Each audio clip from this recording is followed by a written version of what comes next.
Okay, beautiful. Well, hello and happy Friday, everybody. Nice to see you guys. Welcome to Success Principles. Looks like we might have a little bit of a smaller group today, but who knows? Maybe we have a couple late joiners. Oh, here we go. One more. Awesome.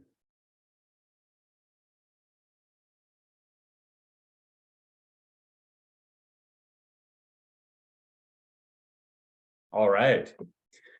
Welcome. Well, nice to see you guys. I'm looking forward to our conversation today. We're gonna pick up where we left off. And if you guys recall, last week we were talking about failure. Now, Oprah Winfrey would say that I know one thing for certain, and that's that what we dwell upon is what we become. Now, she's echoing a sentiment that's been shared by countless people over the years, but it's true. And so, for that reason, we don't want to dwell upon failure, but I do think that's important to acknowledge it, understand it, be able to recognize it, identify it, what it is, and also what it's not, so that ultimately we can navigate our way through it, around it, and become more successful, right? So we don't want to dwell on failure, but we do want to spend some time talking about it. And last week, if you guys recall, we were talking about the 15 major causes of failure. We left off talking about number 5. Number 5 was a lack of education. Lack of education. And remember, we said that there's a big difference between schooling and education. It's not necessarily the same thing. I don't know about you guys, but I mean, I know some people who have a lot of schooling and aren't super intelligent. I don't know if that's just me or what, but there's some people that I know that are highly educated that I wonder sometimes, like, how do you make it in this world? You know? And that's not meant to be like rude or anything, but it's just like, wow, some people, you know. But there's a difference between schooling and education. Now, if you think about it, if you remember, we were talking last week about the root word or the origin of the word education comes from Latin, which is I think it's pronounced educatio. It's probably my closest. I don't know why if I said that with an Italian accent, but it means to draw out from within or to develop from within, right? And we said, well, develop what? I think that, we talked about develop your mindset, develop your skill set, develop your passions, your interests, maybe even your character, things of that nature, right? Now, Napoleon Hill says that if you're looking for an educated person, you'll have to find somebody who has discovered themselves. Now, how do you discover yourself? Well, honestly, I think that there's probably a lot of ways that you could go about discovering yourself and learning about yourself. I think you can do that through study. Study yourself, study material such as this, study yourself in relation to the material. You could also learn a lot about yourself through, we talk about journaling, asking yourself questions. I think meditation, silence and solitude. I think you can also learn a lot about yourself through physical labor, don't you think? Workouts, things like that. Maybe if you're working with your hands or working outside too. Napoleon Hill says one great way to learn about yourself is from the school of hard knocks, right? Where you'll be introduced to your other self, that part of you where you'll be met with, the realization that you're probably capable of a lot more than you thought you were. So I think it's important to know yourself, but it's also important to know others if you're going to be successful, isn't it? understand people, maybe learn something about psychology, maybe learn a little bit about what makes people tick, how they think, how they make decisions, what motivates them. Napoleon Hill, he says that an educated person is one who has learned to get whatever they want in life without violating the rights of others. What does that mean to you guys? What does that sentence mean to you? I'll say this again. An educated person is somebody who has learned to get whatever they want in life without violating the rights of others.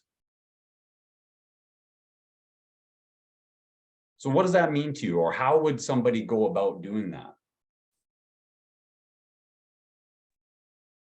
I'm not Rochelle, but what comes to mind for me was just like using the universal laws and like your own higher intelligence to just stay in your lane and create, don't compete. So like you're not against other people, but you're just doing your own thing and using the universal laws that you know how to use to get what you want.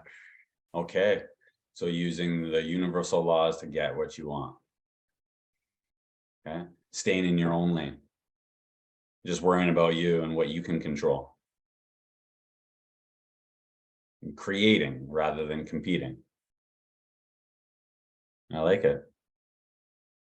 Anything else? Anything else come to mind for you guys? What does that mean? An educated person is somebody who has learned to get whatever they want in life without violating the rights of others.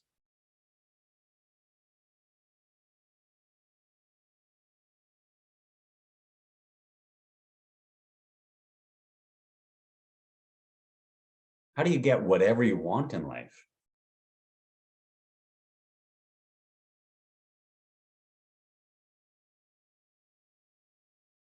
I think that, personally speaking, I think that it probably has something to do with understanding people. What motivates people, what moves people, how to inspire people. If any of you are involved in sales, you know that, what moves people is their imagination. It's their emotions. That's what moves people. Being able to use your imagination, like Janelle's saying, to create ideas, opportunities, experiences, products, or services. Maybe even using other people's imagination, getting into their minds and allowing them to activate their own imagination. Right? Could be part of it. Somebody once told me a long time ago, he said that if you help enough people get what they want, you can have anything that you want. And that advice has served me well over the years. And I think maybe it speaks to this comment right here. But I think that in order to do that, you need to know what people want. You need to know what moves people and motivates people. You need to understand people, maybe how to communicate, have some interpersonal skills. There's a mentor of mine over the years. His name is Robert Greene. He's written a couple of bestsellers. One is The Laws of Human Nature, and another is The 48 Laws of Power. Any of you guys familiar with Robert Greene? No? He has mentored many people over the years, including Ryan Holiday, which is another #1 bestseller. And he also mentored 50 Cent. And I remember hearing a story about 50 Cent coming from the streets selling cocaine or crack or rock or whatever the kids are calling it these days on the corners. When he got into Hollywood and the music scene, he was baffled because he found that he just didn't know who he could trust. Coming from the streets, he had a pretty good idea of, who people were and how people operated and how they thought and what motivated them and that sort of thing. He said when he got into Hollywood and the music scene, he was like, nothing was as it appears. He was trusting certain people when maybe he shouldn't have been. They were stabbing him in the back, taking advantage, robbing him blind right from under his nose. And he read this book by Robert Greene called The 48 Laws of Power. And he said it fundamentally changed the way that he saw himself, but also other people. Ultimately created a situation where he was able to become more successful because he understood how people thought. I thought that was really interesting. But today we're going to pick up where we left off, and we're going to carry on with the major causes of failure. Okay. So number 6 on the major causes of failure is lack of discipline. Lack of discipline. Now, we've covered discipline to a certain extent already, so we're not going to go into it too much today. But Napoleon Hill says that lack of discipline, and it usually manifests itself, he says, in a few things. And that's in overeating, over drinking, and sex. Overeating, over drinking, and sex. Now, we talked a little bit about the overeating and the drinking and things of that nature in the past, but the sex one was interesting. And if you think about it, we talk about energy and how the perpetual transmutation of energy, the first law of thermodynamics is the perpetual transmutation of energy. You cannot create or destroy energy, it just changes form. And sex, believe it or not, is a very creative energy. I mean, we're creating life. Does it get any more creative than that? And a lot of times people use what's called the transmutation of sex energy to create different ideas, different products, different services. In fact, a number of very famous and influential people over the years have taken kind of like what you might call a vow of celibacy, believe it or not. People like, surprisingly, Justin Bieber, Nicki Minaj, but also people like Muhammad Ali, Mariah Carey, Orlando Bloom, Lenny Kravitz. These people discovered that, hey, actually, when you transmutate that energy into something else, when you direct that energy towards something else of a creative endeavor, the energy goes to unbelievably creative extents. And so they've taken a vow of celibacy to protect that creative energy. Now here, don't get me wrong. I don't want you guys to misunderstand what I'm saying. I'm not saying that we can't have sex. I don't want any like angry calls from spouses or boyfriends or girlfriends after this saying, well, Matt said, if I want to be successful, we can't have sex anymore. That's not what I'm saying. Okay. I'm just sharing some of these ideas about the transmutation of sex energy. Okay. And so don't shoot the messenger. Okay. But another one, this was written before the time of social media. But I think that we could probably add to that social media, be disciplined with our social media. Be disciplined with our food, be disciplined with our vices, drinking, drugs, smoking. Be disciplined with social media. We know that energy flows where our attention goes, right? Energy flows where our attention goes. And you guys, if you guys haven't figured this one out yet, the name of the game is all about grabbing and maintaining attention. When it comes to YouTube or Netflix, social media, it's all about keeping you plugged in and keeping you engaged. You ever noticed on Netflix that, they cut off half the next video? It's like, so you can only see half the title. Well, they do that very intentionally. It's a little teaser. It's like, well, what's this one? And what's this one? What's this? Or YouTube. You don't even have to select videos on YouTube anymore, if you notice. They just play. Plays the next one, plays the next one automatically. Same with Reels. They try to suck you in. They know that if they can control your attention, they can control your life. They can control your information that you're being exposed to. They can control your decision-making power, your purchasing power. So I don't know about you guys, but for me, I found it helpful to set some parameters around how I'm using my discipline when it comes to things like food, when it comes to things like drugs and alcohol, when it comes to things like social media. Maybe that's something that you want to set some parameters around for yourself. I don't know if any of you have explored the features on your phone yet where you can set time limits on certain apps. I found for myself, sometimes total abstinence is easier than finding that like perfect moderation. You know what I mean? When it comes to things like sugar or things like alcohol or things like drugs, for me, I tried to find that perfect balance for so long, and I just can't do that. I have like a very addictive personality. And I find if I do something, I do it a lot,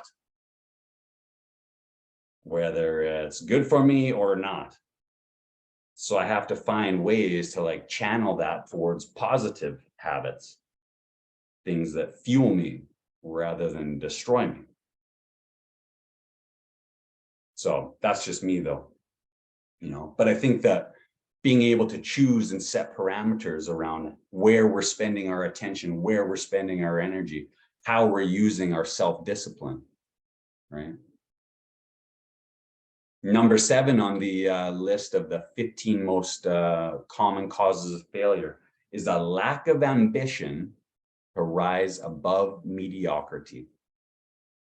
A lack of ambition to rise above mediocrity. Now, this could be as simple as people just being content with just getting by. Just getting by. As a coach, I found with people like that, when it comes to people like that who are just content with just getting by, there's no hope, there's no ambition, there's nothing that I can do to support that person other than just love them where they're at, send them goodwill, and hope for the best. I remember a conversation that I had with somebody not that long ago where trying to get at kind of what motivated them and what moved them, what they wanted to get out of life. And, did they have any goals, anything that they aspired to, anything that they, hopes and dreams that they had for themselves? And this guy, you know what he said? He said, no, I'm just a regular guy. I just want a normal life. And I thought, okay, well, maybe that's good, maybe that's bad. I don't know. But I thought that was really interesting. And look around, like normal. What's normal these days? Normal is like, I think the statistics are that like 60% of people are high risk due to obesity. Personally speaking, anybody been to Walmart lately? Anybody been out in public? Like, I think it's even higher than that. I think it's like 90% of people are overweight and out of shape. A small majority of people are taking care of themselves. Normal is like drinking and doing drugs and smoking cigarettes. Since I've stopped drinking, I have to justify why I'm not ingesting it. You guys notice that? It's like, oh, you don't drink? Well, why not? People get real curious. It's like, that's just expected. That's the norm. Or have you guys ever noticed too that eating like whole foods, eating like actual real food from the earth, it's like if you choose to only eat that you're the weird one? You guys notice that? If you're like eating healthy, it's like you're on some kind of diet. When did that become normal? The standard American diet, that's what's considered normal these days. You look at things like, like I said, substances or, exercise, things like that. But what else? I mean, what's normal these days is to go to work at a job that most people don't like, If you ask most people, do you like what you do? Well, I like the people I work with, right? Right. You know, most people are working a job that they don't particularly like, so they can get 2 weeks of holidays a year, retire at 65, and what? Hopefully still be healthy enough that they can enjoy the last few years of retirement. What? That's normal? I don't know about you guys, but sometimes I think that normal's broken, you know? And in fact, I saw a video the other day. This is by a man named Jesse Itzler. Jesse Itzler, he's an amazing individual. He's got a really cool story himself. But Jesse Itzler shared a video where he was talking about Ricky Berry. Ricky Berry, you guys might be aware of or not. He was a basketball player in the 70s.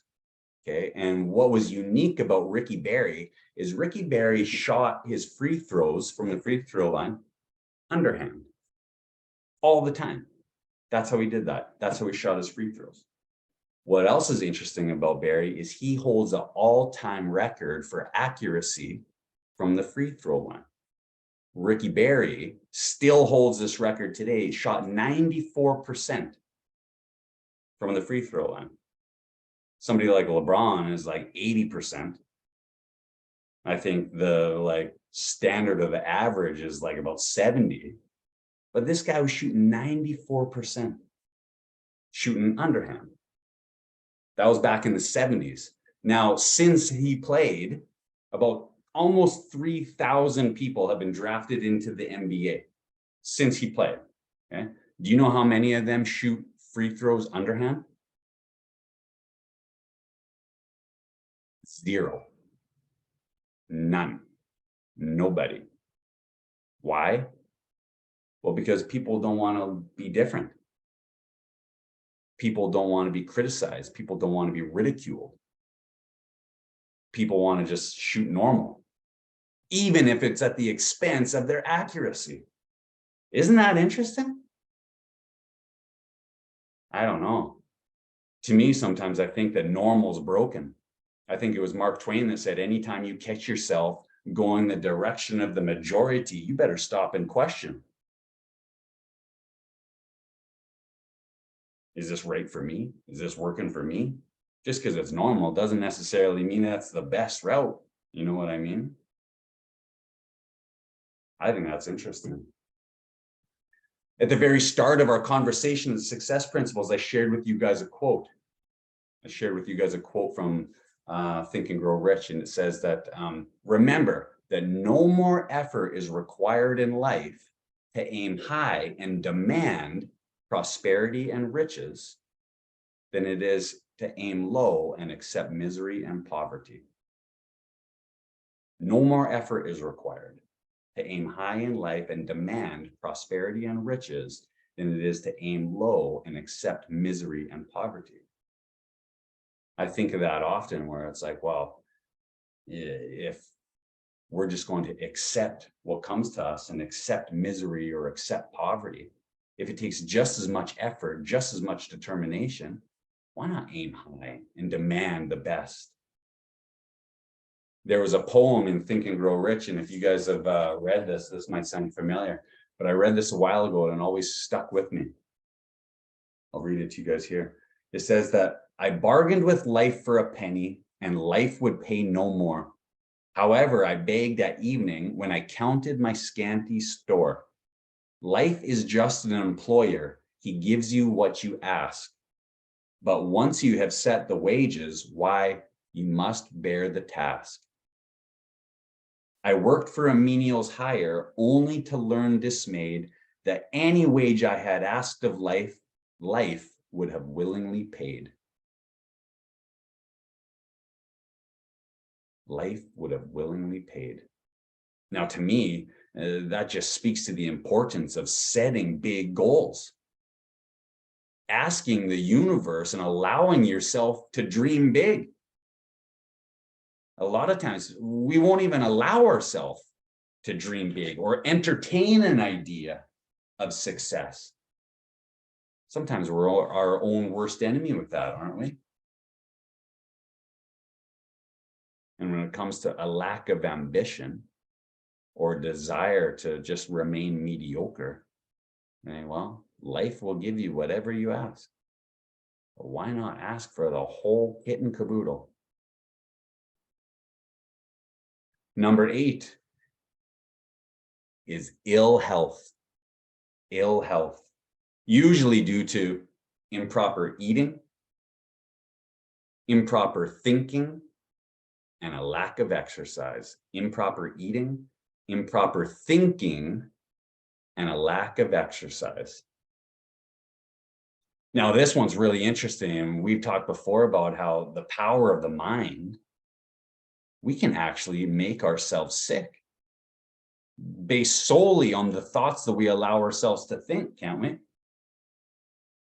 Thoughts of stress, thoughts of worry, thoughts of fear can create disease, right? Even in some cases, death. We've talked before in Momentum Mastermind about psychogenic death, and that just the thought that you're deathly ill or have an impending doom can create a situation where it causes physical death. That's the power of your mind, believe it or not. Psychogenic death. Our thoughts are powerful, man. But if our thoughts can make us sick, can our thoughts also heal us and make us healthy? Yeah, 100%. We've mentioned before, we talked about the power of placebo. And the placebo in some cases can be up to 60% effective, or as effective as like the clinical drugs. Now, anytime that you hear the word placebo, you can just replace that with the power of your subconscious mind.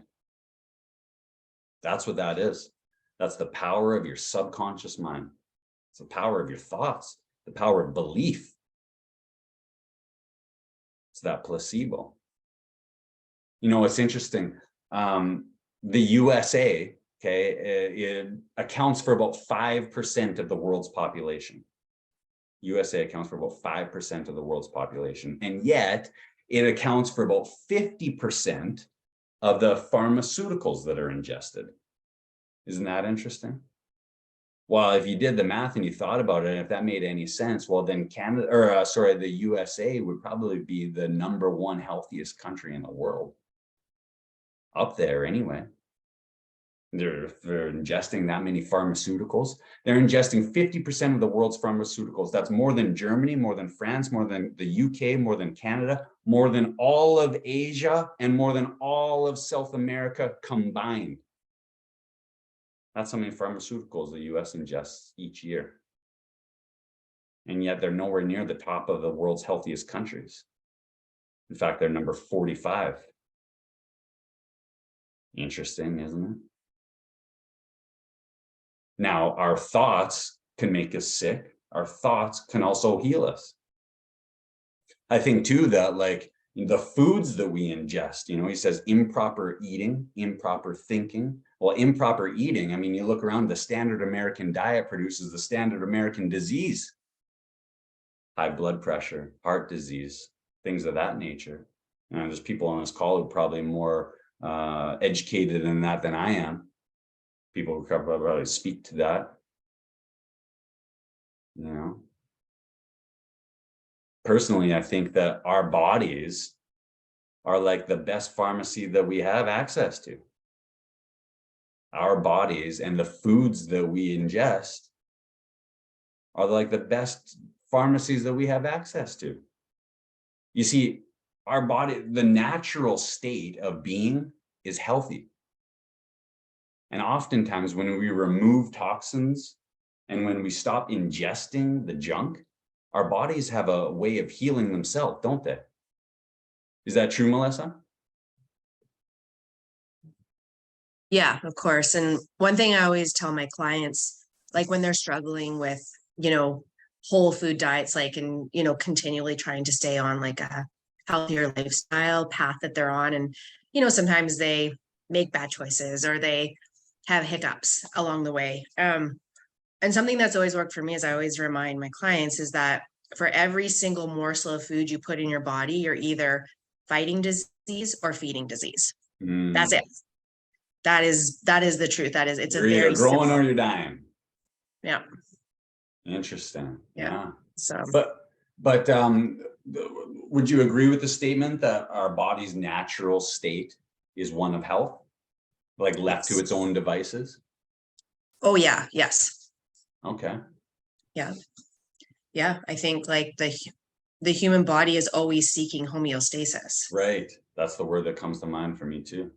Yeah. So I mean, you can either help support that, or you can do things that cause a rift between those two things, and then your body's constantly trying to fight to find homeostasis, which Right.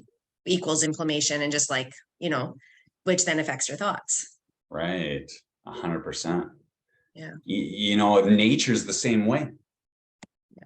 Nature is constantly seeking homeostasis. It's constantly trying to reach that balance.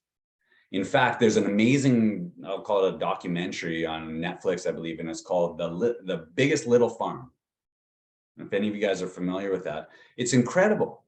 This family takes over a monocropping farm where they grew, I think it was like avocados or lemons or something like that. And what they did is the monocropping way of farming, it like completely depletes the nutrients in the soil. It destroys the ecosystem. They kill all kinds of animals, and pretty much they just like pillage the earth. Okay. And what this family did is they purchased this land and they repopulated it with all sorts of different biodiversity, different plants and different animals. And nature has a very beautiful way of kind of creating this harmony and this balance where the animals balance each other out. Okay, where the plants balance each other out. Each one is like, it's a symbiotic relationship. Each one supports the other. Yeah, if anybody on the call hasn't watched that show, like, you have to.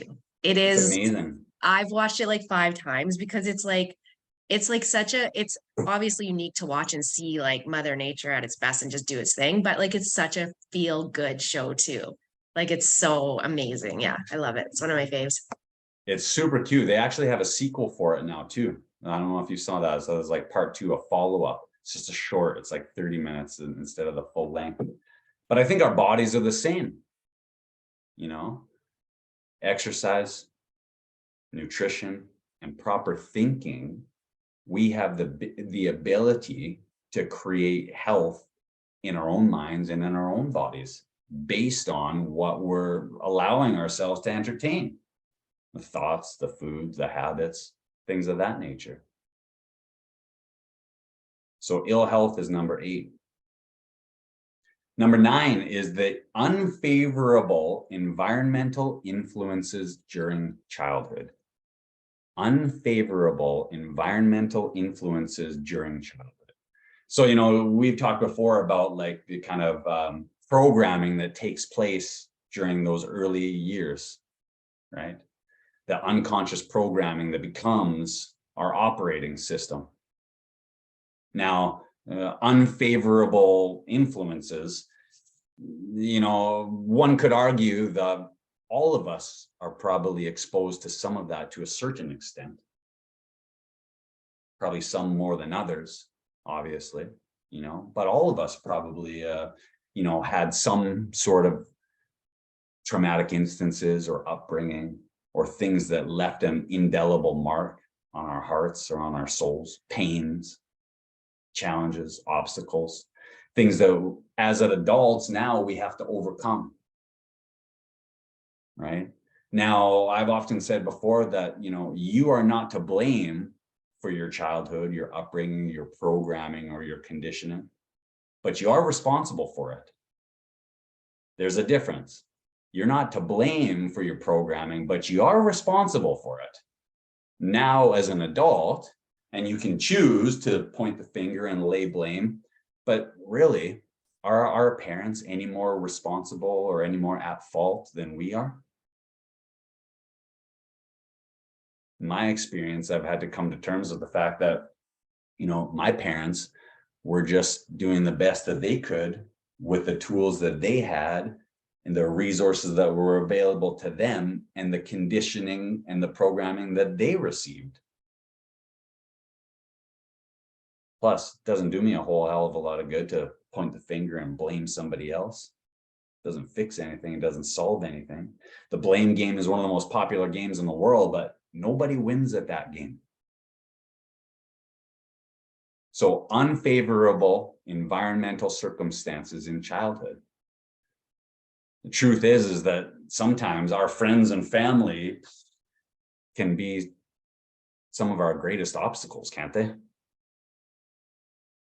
I don't know about you guys, but sometimes I find that, you know, some of the most resistance that I have is overcoming some of those relationships from family and friends, their reactions and responses to my goals or my dreams or my hopes or my wants and wishes.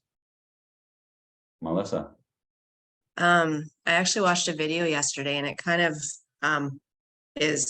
plays on what you're talking about, but from like a standpoint of where you grew up, like economically. So like it says, like if you grew up in a middle class family, which, you know, it's a large percentage of us, that they say is one of the worst places that you could be as far as growth when you're adult, because when you grow up really poor, you're automatically, you have this drive to like do better than you had as a child. And, you know, usually people that grew up really poor, they have a lot of success stories later on in life, and they've done great things. And, you know, whether it's in their community or financially or started businesses, because they had this drive that people in middle class never will understand.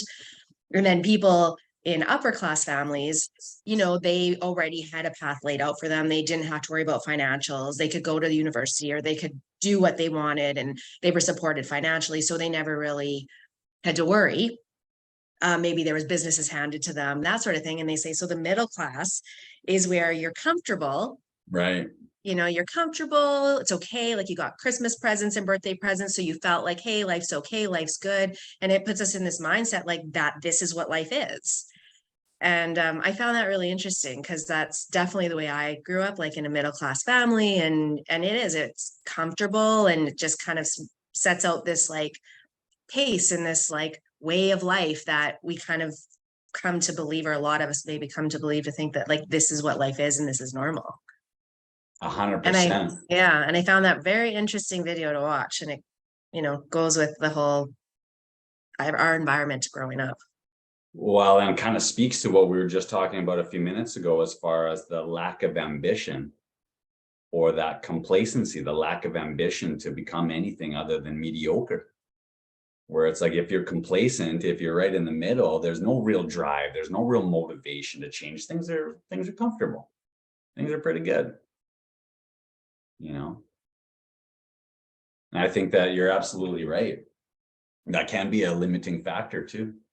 I was listening to a podcast the other day that really intrigued me. They were talking about our upbringing and the environmental influences during childhood. And they were talking about obviously a fictional situation where, what if Superman comes down from, where is he from again? Somebody would know, Krypton or something like that. And landed in like Brooklyn or say Compton or something like that, instead of Smallville, rural America. Rural America, some of the like values there are hardworking, you know, wholesome, salt of the earth, looking out for one another. What if he was influenced by a different environment during his young years and his upbringing? How different would that story have played out? I just thought that was really an interesting question. Something that got me thinking. But I'll tell you, you know, if there's one thing that I've learned, it's that this whole process of learning involves a lot of unlearning certain habits, certain beliefs, certain perceptions that I picked up from people who didn't know any more of what they were doing than I am. And that sometimes that learning process involves letting go of beliefs and attitudes that aren't serving me anymore. You know? But again, that just speaks to the importance of creating your environment. and consciously choosing who you spend time with, who you surround yourself as an adult. You know, and if you want to be achieving big things, you got to get around people who are doing big things.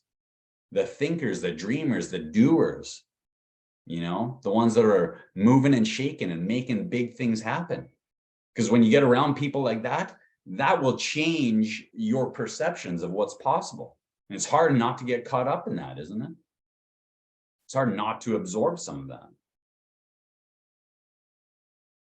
Number 10 is a lack of persistence. A lack of persistence.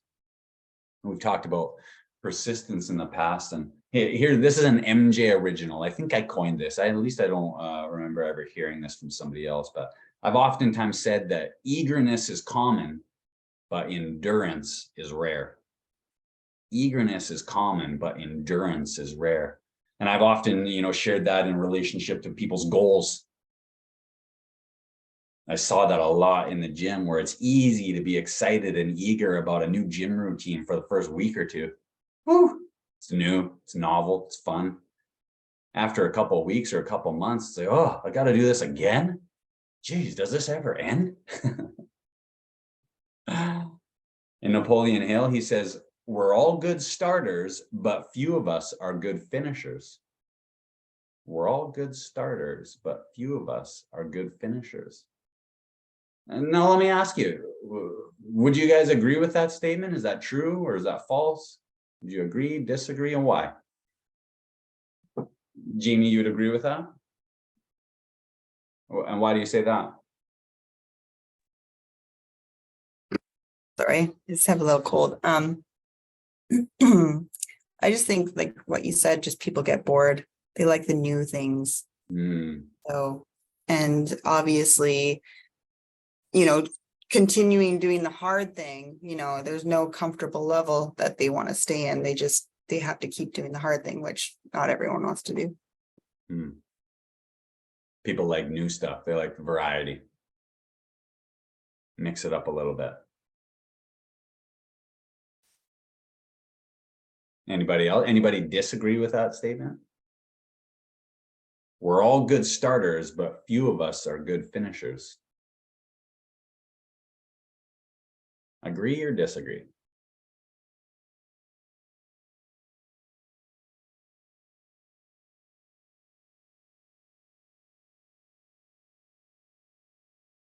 What do you think, Tony?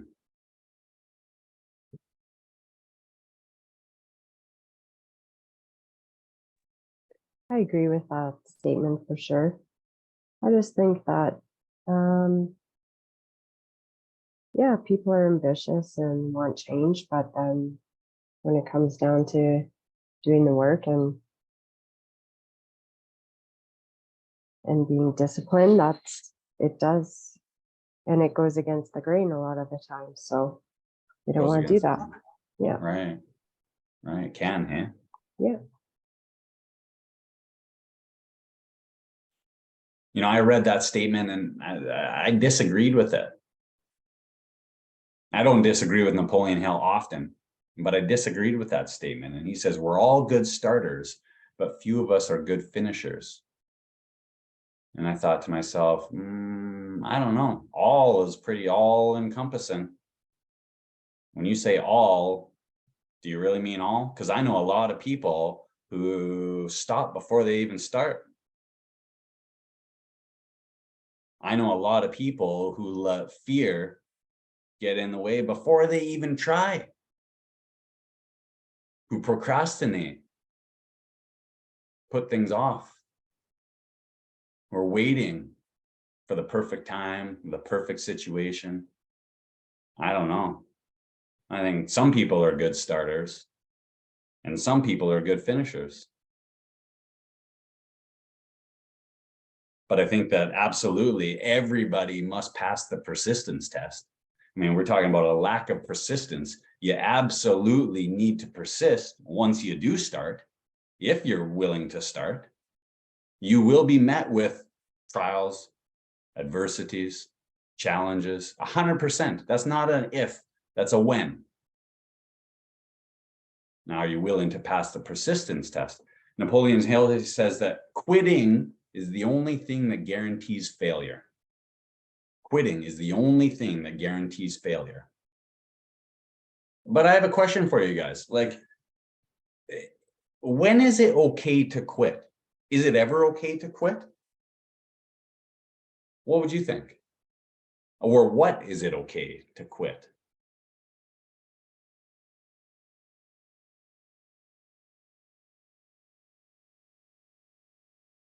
I think it's okay to quit if you're doing something that isn't serving you anymore in a healthy way. Okay. So no matter what area of life it is in, you know, like, I mean, maybe divorce would be like an example for some people. You know, if you've been in a marriage for 20 or 30 years in the last 5 years of your life with this significant person, it's not serving anybody anymore, and people are unhappy and miserable, and nobody's supporting each other anymore, and goals aren't being met anymore, and new dreams aren't being set anymore as a couple. Like, maybe that's where something like that would be a place for that, for those people, you know, like, just generally speaking. Right. I think if something isn't serving you in a healthy manner, maybe quitting is a better choice. Maybe quitting is a better choice. Yeah. Interesting.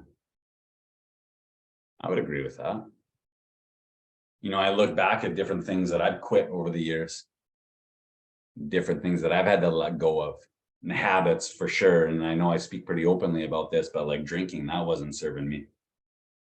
Doing drugs every night of the week, that wasn't serving me. I'll tell you that much. Okay. But I look back at like my career and my business as a gym owner. I don't see that as a failure per se, but I definitely quit that. One thing that was shared with me a number of years ago was something that always stuck with me. They said that your plans can change, but the goal cannot. Your plans can change, but the goal cannot. To be steadfast and committed to the goal, but be flexible in how you get there. So be willing to try different routes, different approaches, new things, new ideas. But if you've set a goal for yourself, stay steadfast in the goal. Stay consistent with that. I guess it depends on what the goal is. But I certainly don't see quitting my business and closing that down as a failure. I took a lot of growth, a lot of lessons, a lot of opportunity from that, pivoted and rolled it into something different. But I see your point that you're making there, Melissa, about, you know, when it's not serving you anymore, have the wherewithal to be able to say, hey, this isn't doing it for me. I'm going to pivot or do something a little bit different. But that piece of advice that, you know, the plans can change, the goal cannot, has always stuck with me and always rang a chord. You know. Now, number 11 is a negative mental attitude. A negative mental attitude. Oof. Common cause of failure, a negative mental attitude. Now, I don't know if you guys have any people like this in your life, but there are some people who just have a problem consciousness. You notice this? A problem consciousness, where you bring up an idea or, you know, a suggestion, and they've got a problem for every solution. You guys know anybody like that? I think sometimes personally, I've found that there are certain kind of professions that's more prevalent. Now, I've shared with you guys before, like, you know, I have a complicated relationship with my parents, like many of us. My dad, particularly, he's a lawyer. And by trade, he was trained to look for the negative, look for the problem, look for the leak. And if something could go wrong, chances are it probably will go wrong. So anytime I shared an idea or a goal, there he is to shoot holes in it. Maybe it's good, maybe it's bad, I don't know. But I wonder sometimes if there's certain professions that's more prevalent. lawyers. I could see maybe insurance brokers, people like that.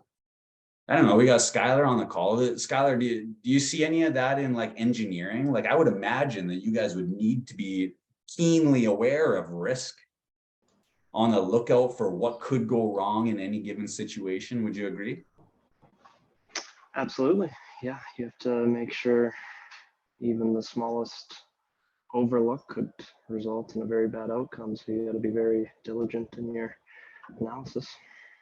Yeah, you got to be diligent in your analysis. Hey, you got to be looking for all those little things. Do you find that people in your line of work, are they generally speaking more positive or more negative? I wouldn't say we're negative. We can be for sure. I wouldn't say it's one or the other. Yeah. Yeah. It's a little bit of both. I mean, that's not a criticism by any stretch of the imagination. I'm just curious if like you find that in conversation, are people more likely to like look for the negative, or is it mostly just when it comes to work and projects? I find engineers maybe are a little too science driven. And if it's not a hard fact, they have a hard time believing it. If there's not something to back it up, there's not a lot of faith in engineering, I'd say. Sure. A lot of left brain people find their way into engineering, hey? Right. Yeah. Interesting. Yeah. You know, I've found that in my life, personally speaking, I need to create as much distance from myself and those people, not engineers. I love engineers, but negative people and people who have problem consciousness and people who are always have a problem for every solution. I need to create as much space between me and them as possible. Otherwise, they're going to create space between me and my goals. We're always constantly absorbing the attitude and the energy of the people around us, whether we realize it or not. We need to be making sure that it's not a negative mental attitude that's keeping us from achieving our goals. There was a page here from Success Habits that I wanted to read for you guys. And he says that, did you know that there is a great river flowing in life? It's a strange river. Most people have never seen it, yet it affects their lives. Most people have been in one side of it or the other. The strangeness of this river consists in the fact that one half of it flows in one direction, and all who get into that side are carried to success, inevitably, regardless of what they do. The other half flows in the opposite direction, and all who get in that side, just as inevitably, are carried down to failure. No matter how much education they have and no matter how much effort they may put into their lives. And you say, fantastic, who ever heard of a river like that? You may not recognize it, ladies and gentlemen, but you're in that river and you're in one side or the other right this very moment. Every single solitary one of you, you're either in the negative side or you're in the positive side, one side or the other, as sure as you live. And what river is this? It's the human mind. The power of the human mind, and you have control over it. It's the only thing in this world that you do control or ever can control. You can switch it over to the positive side, and in a fraction of a second, you can take yourself out of the failure class by your thinking and your mental processes and your attitude. Adversities, we're all met with adversities. But a person who has learned to negotiate this river properly and to stay in the positive side, who has learned to keep his mind positive and not negative, doesn't mind adversities. He doesn't mind defeats, and he doesn't mind failures. Interesting, strange little river, huh? Negative mental attitude. Number 12 is a lack of control over your emotions. Lack of control over your emotions. You know, we've been talking about discipline and self-mastery. right? And if you guys read the essay on enforcing self-discipline, you guys probably noticed that he lists 14 major emotions. We all have 14 major emotions. We have 7 positive emotions and 7 negative emotions. Okay. The 7 positive emotions are love, sex, hope, faith, enthusiasm, loyalty, and desire. The negative emotions are fear, jealousy, hatred, revenge, greed, anger, and superstition. Now, he says that all of these emotions are states of mind and thus subject to your control. Okay. He says that you can see right away how dangerous the negative emotions could be. But he says that the positive emotions can be just as destructive if you do not organize them and release them consciously. So how could the positive emotions be just as destructive? How can things like, hope and love and faith and enthusiasm, loyalty and desire, how can things like that be just as destructive? Can you guys envision a scenario or a situation where your positive emotions left unchecked could be destructive? Like people pleasing? People pleasing? Yeah, I mean, that can get you into some trouble, hey? Sure. So which emotion would that be? Mm,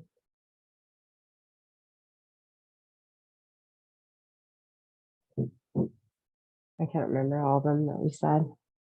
It's okay.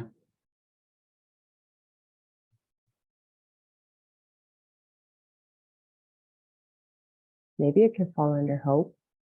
Hope.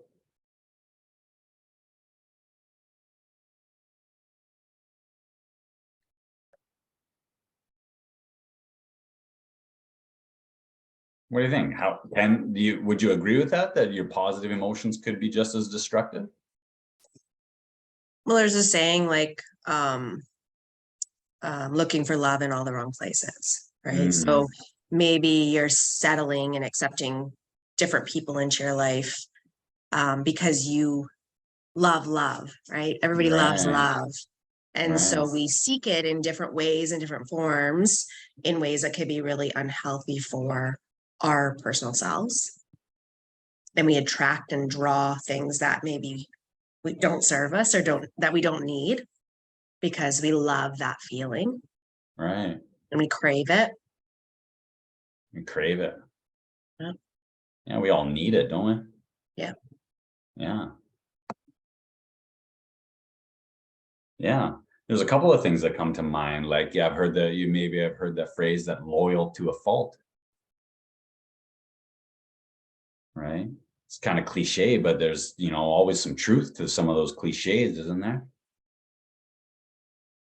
Or we're talking about faith.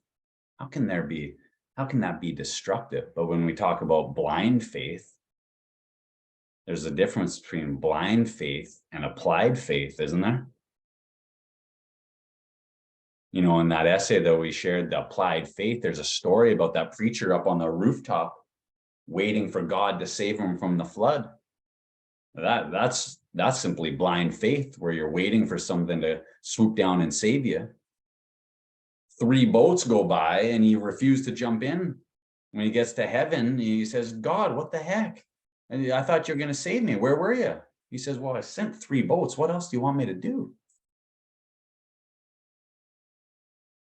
So blind faith could be destructive. Or what about hope? Tony said hope. I think sometimes, in conversations with people, and we're talking about their goals and their dreams and their ambitions, they'll use words like, I hope that happens. Sometimes people can fall into the trap of just hoping and not working or willing to bring it about. They rest on hope. And hope's a good thing, but it's not everything.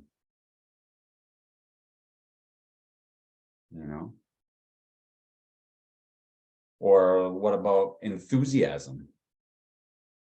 You guys think enthusiasm could ever be destructive?